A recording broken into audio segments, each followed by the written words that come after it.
पाकिस्तान का पहला satellite mission iCube कमर आज चांद की मदार में पहुंचेगा।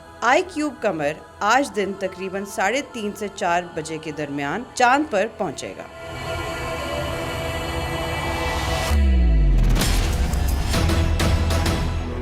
पाकिस्तानी साइंसदान और इंजीनियर चाइना पहुंच चुके हैं। डॉक्टर खुर्रम खुर्शीद और मिशन के बानी मेंबर डॉक्टर कमरुल इस्लाम पहले से चाइना में मौजूद हैं। ये टीम चांद की मौसूल होने वाली तस्वीरों पर तहकीक करेगी। मदार की जांच और तस्दीक में ज़ैली निज़ाम का जायजा लिया जाएगा। सैटेलाइट इमेजिंग सिस्टम के ऑपरेशनल होने से पहले तमाम ज़ैली निज़ामों की तस्दीक में तकरीबन 1 हफ्ता लग सकता है, जबकि चांद की पहली तस्वीर 15 या 16 मई तक मौसूल हो जाएगी। इसके बाद चांद के मौसूल होने वाली तस्वीरों पर तहकीक का आगाज होगा, जिससे रिसर्च में काफ़ी मदद मिलेगी। वाज़ेह रहे कि सैटेलाइट मिशन iCube चीन के हिनान स्पेस लॉन्च साइट से 3 मई को मंजिल की जानिब रवाना हुआ था। मिशन की कामयाबी के बाद पाकिस्तान उन चंद ममालिक की फहरिस्त में शामिल हो जाएगा जिन्होंने चांद की मदार में अपने सैटेलाइट भेजे हैं। दूसरी जानिब iCube कमर चांद तक सैटेलाइट भेजने के मिशन की तैयारी में तलबा का मरकजी किरदार है। पाकिस्तान का सैटेलाइट मिशन 3 से 6 माह तक चांद के अतराफ चक्कर लगाएगा। सैटेलाइट की मदद से